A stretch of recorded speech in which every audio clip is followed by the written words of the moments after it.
Hello, hello. I am Karen Jean-François, and this is the Women in Data podcast. A podcast where every other week I interview some of the most inspiring women working in data. They discuss how data is used in various industries, share their knowledge and experience in the field, and equip you with tips to help you overcome challenges on your career and feel great. Let's get straight to it.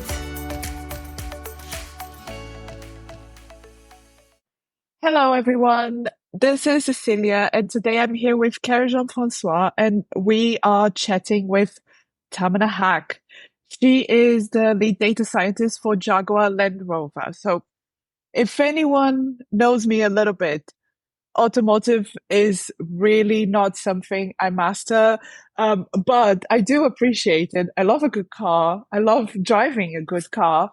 And I'm really eager to learn and understand where the industry is going. So I do listen to a lot of AI podcasts. There's some of them that go a lot into electric vehicles, the wins and the challenges with the connected and intelligent cars. So I do find that part of data and AI fascinating, but I have to say, I don't know that much. So I think we're all going to learn a little bit today. Absolutely. I'm so excited about this. So, Tamanna, can I ask you to introduce yourself, please? Yeah, definitely. Well, firstly, I want to say thanks so much for having me here. I'm really excited for this conversation. And yeah, you can call me Tam. Everybody calls me Tam. I'm a lead data scientist at Jaguar Land Rover. I've been here for about 5 years now as one of the original members of this really cool team. And I look forward to telling you a little bit about that. But yeah, essentially what I do in my role is use the connected vehicle, and I'll explain that, I'm sure, at some point, to improve products and the customer experience with our vehicle as well. So it's very much a tech role, and I'm using AI and lots of data. And my career in data started straight after university, if I can remember, 2015. So it's been a little while now. And I'm sure I'll talk you through the journey as well. Lovely. And if I understand correctly, so you started as a data analyst, right? And then transitioned into data science. Did you do any kind of retraining to go from one to the other? Great question. I'm asked this quite a lot. I did a lot of self-retraining when I was going through that transition. It's a really big transition. So when I started as an analyst, I was doing a lot of self-learning on the job. And I think a lot of people do that in various different roles anyway. But it was in 2017 that I was becoming aware of businesses using AI in a way that they perhaps had not used before. So at that point, I felt it was emergent in commercial businesses.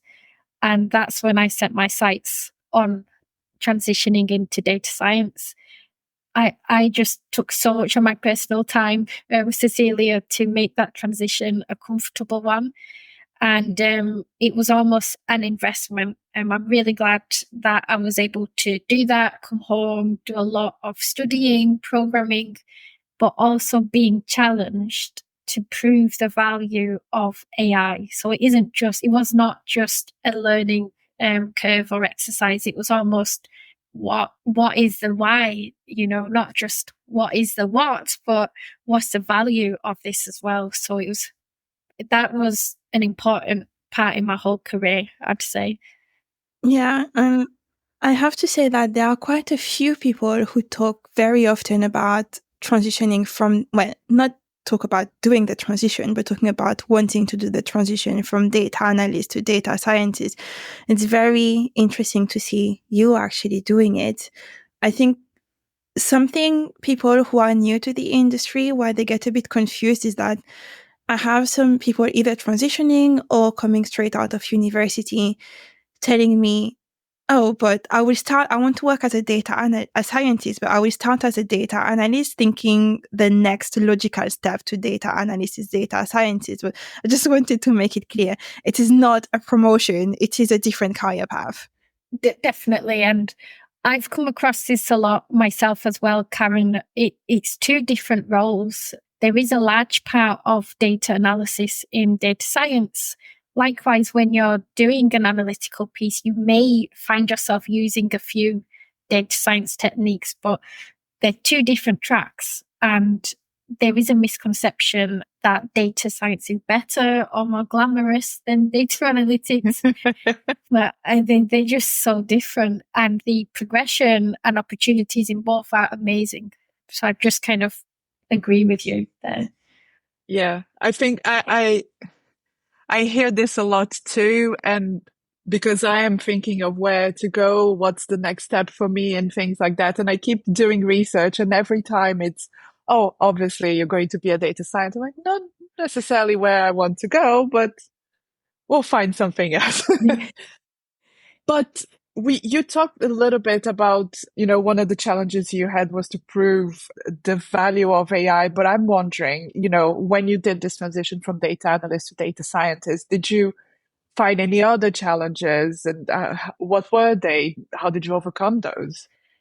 Yeah, I'm quite happy that you've asked that, because on the surface, if anybody looks at my career or the trajectory, it just does not really give a picture of what it was truly like. Keeping with the car theme, there were a lot of roadblocks, and you have to be mentally strong for some of those roadblocks, and that's the honest truth of it. Especially at that time, I had some people who were very much in tune with the misconception that you said, Karen, that data science is better than being in analytics. It's a wrong conception. But the challenge it gave me is people saying, what makes you think that you can be a data scientist, or you need a PhD, which you don't have, so you can't be a data scientist, or only 1% of data analysts will make it as a data scientist. And, this could have, it was demoralizing, but it also forced me to be tougher as well. I do think attitudes have changed, but, it's almost like proving myself to a lot of people. Looking back, I wouldn't change anything. I hope things are better now. But there's a lot of pushback from a lot of different places. Yeah.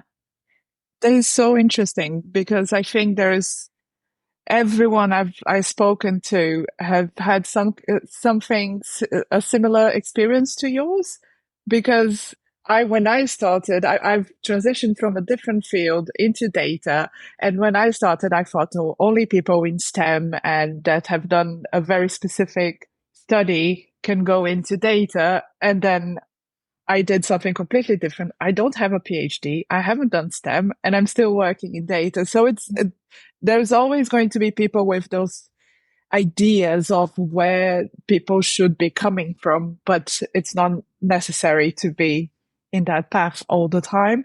There's so much diversity and so many different people that can bring so much more to any industry. Yeah, I agree. It's all about the value, I think. And I've seen, Cecilia, that some people might on paper meet the credentials of what might be desired. But really, what does that mean? What can that person do? Do they have the soft skills, and can they turn a project into a product? And fully agree with your experience.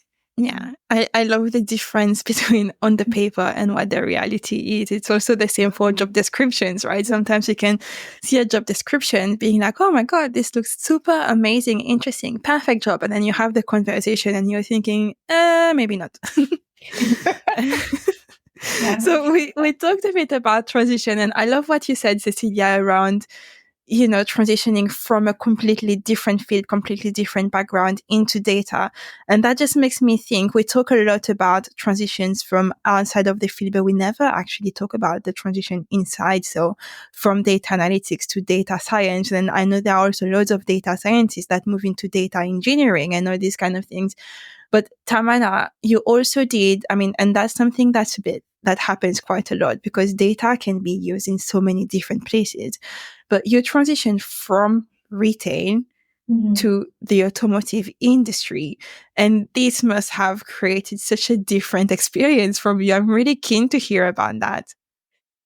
Yeah, indeed, Karen. I think in my whole life, it's one of the biggest changes that I've gone through, and it does take time to adjust because there's changes across the board. So the specific role I moved into at Jaguar Land Rover, the data we were using was so different from the data I was using when I was working for a digital fashion retailer. So the data here was massive.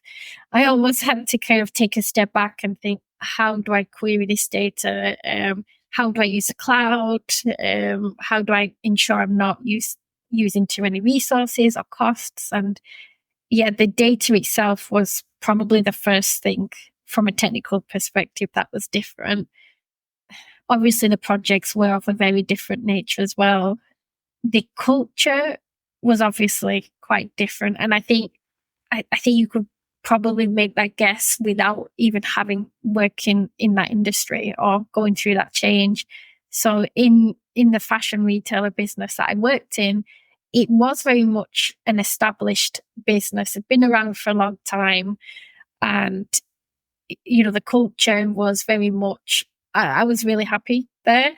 In automotive, I knew why I made that switch. It was very much for me following my passion. Some people might know I've been a fan of Jaguar since I was 9. So, whatever the fears were, I just, I knew I had to do this and go through this period of a big transition. I'm really glad I did it though, because, you do have to earn your seat at the table. But I know that my technical work was good enough to do that. And it's almost trying to not let some of those limiting beliefs stop me. But you've got to have the willpower and you've got to want to make a change as well. And like I said before, your work has to speak for itself. My work had to be on point with consistency. So really big shift. And like I said, one of the biggest changes I've gone through ever. And I've gone through, personal changes and progression. And I think that point in my whole life was where, I wasn't just going to a new role. I was going to a new industry. And the other point I forgot to mention is the team that I was in and the office was a tech hub, which did very much have a startup feel. So that's one of the differences as well. Yeah, a lot of change, Karen. But Yeah. I'm here now.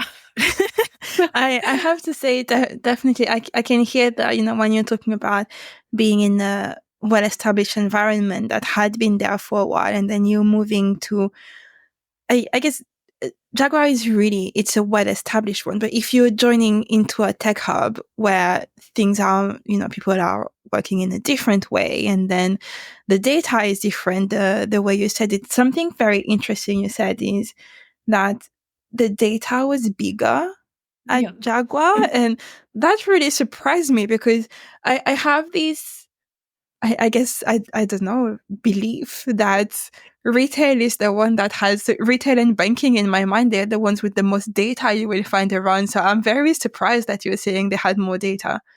Yeah. The data that we use, the first thing I'll say is that it's from participating customers. And I'll have to put that preface just because of regulations. That aside, we are taking data not off, website session or a purchase or a transaction. It's coming off a device that is connected and offboarding data across various different signals at a really low interval. So, you can imagine that for lots and lots of different customers in lots and lots of different markets, for various different parts of the vehicle, the data was just and is huge. And I almost had to kind of learn how to use this data. It was all brand new to me, whilst learning how to do it without incurring too many costs or exhausting resources. And it's a big challenge. Yeah. What would you say in terms of working with a larger set of data, what kind of adjustment you had to do? Because you said not incurring too much cost. So I'm guessing you should not rerun the same query too many times. What did you have to do to overcome that? There's a few different things. Using the cloud was brand new to me. It was completely brand new. It's not something I used at my previous company. And when you're querying data in the cloud, the size, even the number of columns that are in your query, the number of rows that are in your query will result in costs because you're processing that much data.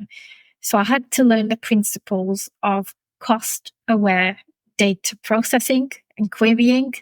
And I think what helped me is my knowledge of the car already.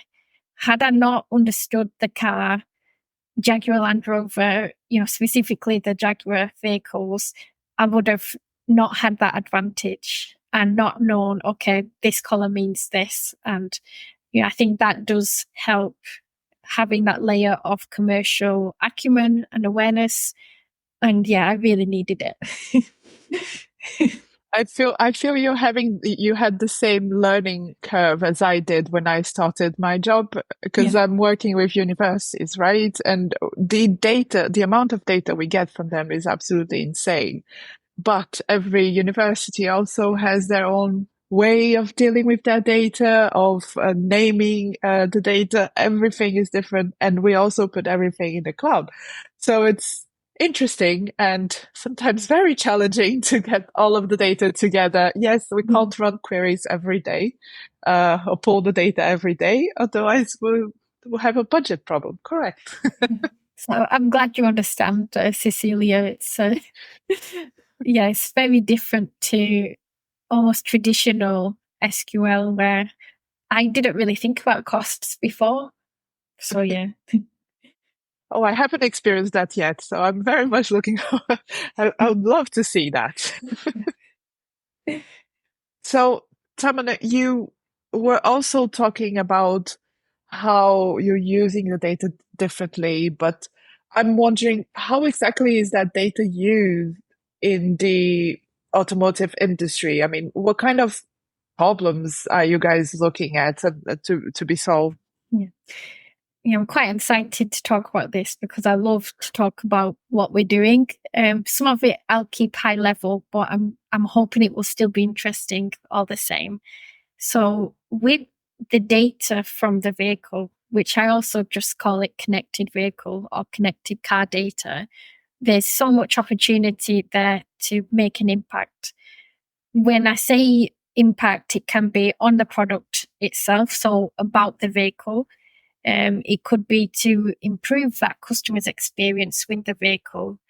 We might be talking in relation to a customer to vehicle app, which allows a customer to interact with the vehicle. A lot of vehicles have that capability nowadays, but it's beyond. It's not just the devices or those experiences. It can be at the retailer as well. There's a lot that we are doing with connected vehicle data to impact that. So it feels like there's a lot of touch points and a lot of aspects of broadly the customer experience that we are making an impact to.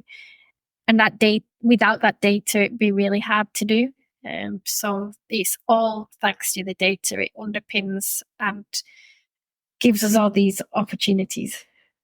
That's really cool. And I mean, I imagine that obviously, I mean, if we compare it to where you were before in retail, the purchase frequency is not exactly the same, is it? When you're in retail to automotive, obviously. But I guess perhaps getting into connected cars gives opportunity for the car manufacturers, sorry, in the data space. So I don't know, what do you think? Yeah, I think because purchase frequency is lower on a vehicle than an item of clothing, and with the vehicle being one of the more significant purchases that a person typically makes, there is more responsibility in what we're offering. There's more expectations. there is a lot more fun to be had as well, Cecilia. And I think where Jaguar Land Rover is slightly different as well to a lot of other automotive companies is it's that sense of luxury as well. So I'm not just thinking about needs, I'm thinking about wants as well and emotion as well. So it's really different to what I had to think about before in a really positive way, I feel. Yeah, no, I can imagine. I mean, this is perhaps a bit personal, but my partner loves Jaguar. He's already had a Jaguar. He's talking about changing our car to a Jaguar. I can't talk about it anymore. And when I said I was talking to you today, he was so excited. He's like, can I talk? No, you may not talk to her. This is not this conversation. And like I said before, cars is not what I'm most excited about, but I do understand the value and I can appreciate it. And when you're talking about the luxury of the car, I mean, that's the part I'm interested in. Sorry, I'm excited to hear that your husband loves Jaguar, and yeah, that's thrown me off balance a little bit. Sorry. No, I didn't mean to, but he's very excited about it. So he's talking about changing a car, and what he actually is leaning towards that. And I'm like, whatever you want. I just need an automatic car because I learned how to drive in the other side of the road. Yeah. But the rest of it, I don't care. So I'm interested in the luxury part of it. So I imagine that's perhaps a constraint in the job that you do is also thinking about the luxury, but are there any others? Yeah. Firstly, I think your husband should buy a Jaguar. Yeah. I'm a big fan as well, and they're just lovely vehicles. But you know, it's almost on that point, Cecilia, the fact that he has an interest or a passion to kind of stay with or go towards the Jaguar brand is part of what we're trying to do with AI. It's the attraction of customers, but it's also then the retention of customers as well. And often you might only hear about this in a marketing context. It's really cool that we are thinking about this in the context of data and AI as well. So I see luxury not as a constraint, but it gives me more freedom and more challenge, but freedom. I love that. Yeah, that's super interesting. When you're talking about the freedom and then I can feel the excitement. And I think, Tamanna, the first time I came across you, it was on the AI Build This, I think, podcast. Yeah, how AI built this. Right. Yeah. And I remember this excitement around, I love cars. And I was thinking, I totally cannot relate to that. I'm the person who learned to drive. When was that? 15 years ago now. Probably more than that. And then, so I got my driving license. I was still living on a small island in the Caribbean. Then 3 days after receiving my driving license, I moved for Europe. So I moved to Paris. And I never had to drive. And I was like, oh, cool. We can take the trains now to go to places. We don't actually need a car. Yeah. And I kind of spent all of my adult life in that state of mind of needing just the train. And I'm thinking, going around, if I want to go to places, I know I had to drive to the Lake District last time, which is a 6 hours drive from London. That was nerve-wracking. So with Cecilia saying driving on the other side of the road as well and talking about automated car, I am waiting for the self-driving one where I can just sit and the car does its thing and I don't have anything to do with that. So Tam, where are you with that? All of that's really interesting, Karen, to hear, the really different experiences with driving. And yeah, in terms of self-driving cars, I think you will love it when that capability is fully there, fully self-driving. So I'll think of you at that time. Give us a call. We'll be interested. I will. I'll let you know. self-driving cars, it's one of the 4 pillars of the disruptors in automotive. And I think there's a lot of excitement with self-driving cars. There's a lot of capability there, but there is also a lot of regulation, and rightly so, and it's different in different markets. So, lots to consider.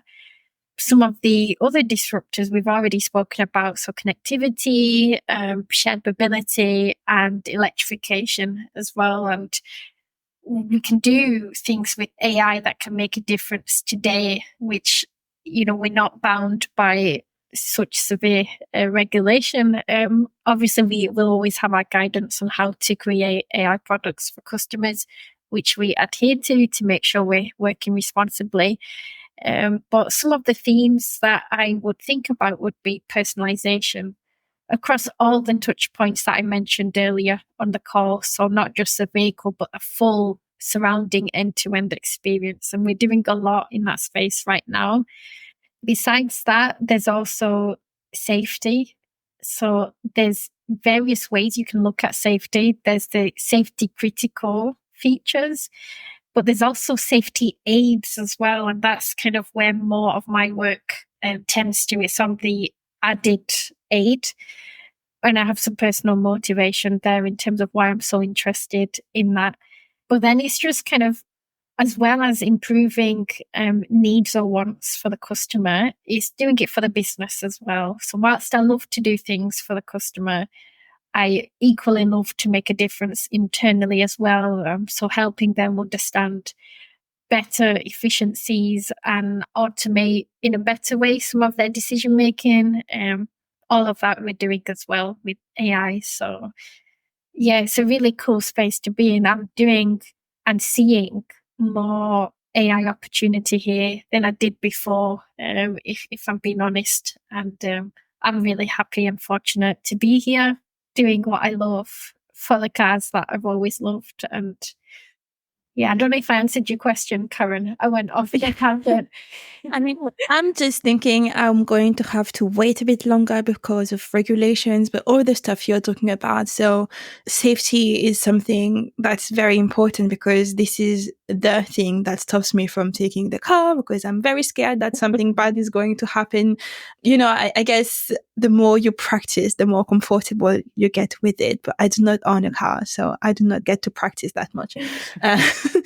But yeah, personalization, safety, very important. And I hear that. And it's so incredible and rare to find someone who works in a field that they are so passionate about. So it's very refreshing. And I think it gives everyone hope that, we do talk about being in a place where you're passionate, that you work with purpose. Mm-hmm. And that's exactly what you're doing. And that's so inspiring. Thanks, Karen. It is very inspiring, Tam. I can feel the passion. And as we can see each other whilst we're recording this, you light up. You're like, I love it. I'm almost interested in working with cars. Almost. It's really cool. It's sometimes I almost tell people now you can think of the car as a mobile phone in a weird sense, and because you can update the software, and when we have new starters, I'll try and give them the same understanding. And back to what you said, Karen, I'm always grateful every day because I'm working with the products I love. It is hard to switch off sometimes, if I'm being really honest. So that's kind of one thing, but ultimately really happy, fortunate, and it's something I advocate to students. Go and find your calling, because then you won't feel like work is a drag. And also just, if people give you those limiting beliefs, just, have that belief in yourself, because I think everyone deserves to find their calling and find their passion. It just might take some hurdles to get there, but it's certainly worth it for yourself. I love that. You're absolutely right. But before we wrap up today's episode, can you tell me what resources are you using to help you with your career and your personal development? Yeah. This is a really good question. My answer might not be what you expect, Cecilia. And I think I alluded to this earlier on in the podcast, but when I spoke about my commercial awareness of our products and our brands, that's more what is helping me right now. So I do find it really easy, and there's a lot of resources to help you keep up with AI and, the latest tech and, even regulations I'm trying to keep up with now because they're changing so much. But the resources that I love to keep up with is Jaguar Land Rover news from the outwards perspective. So I know that's not the answer that one might expect, but it really helps me to keep up with how customers are perceiving us. What do they think that we're doing? Because then I work backwards from that and use it for my AI work. And it even helps me put ideas on the table. So that knowledge of the business, knowledge of what our competitors are doing, that's helping my career and that's helping my progression as well. And this is why we ask this question, right? Everybody will have a different answer, a different way of doing things. And I think your answer makes more sense than you think. It's just that not a lot of people will think that way. Because when you think about data science, AI, everything starts with a business problem statement and something we're trying to, I guess, not necessarily fix, but make better or make differently and innovate and all these things. And being close to the end user is the best way to find these business problem statement that you have to fix. Exactly, Karen. It's all about either meeting their expectations in a way that they know, but also in ways they don't know. So just really having a customer first approach, and use that term so much internally. But I think it really helps and is overlooked by a lot of people who work with data, to be honest. Yeah. So those who have a bit of that mindset, they stand out to me for sure. Absolutely. Well, thank you so much, Tam, for joining us on the podcast today. It was an absolute pleasure having you. I had so much fun recording this episode. And like Cecilia said, on a topic that none of us knows about, but it was incredible to learn with you. Likewise, I've had so much fun, and it just felt like a free-flowing conversation. And what I've said was my honest thoughts, and hope it is helpful for the listeners. And really good. Thanks so much, Karen and Cecilia. It was our pleasure. Thank you, Tam. Thank you. Thank you for listening to the Women in Data podcast. We will be back in a couple of weeks with a new guest. Until then, if you have 2 minutes, it would be great if you could leave us a rating or a review, as it helps not only to make the podcast more visible, but also to enhance the content. If you don't want to miss the next episode, follow us on Apple Podcasts or Spotify. We are also on LinkedIn. And if you wish to, you can even register to the community for free. All you have to do is head to womenindata.co.uk. Have a great day.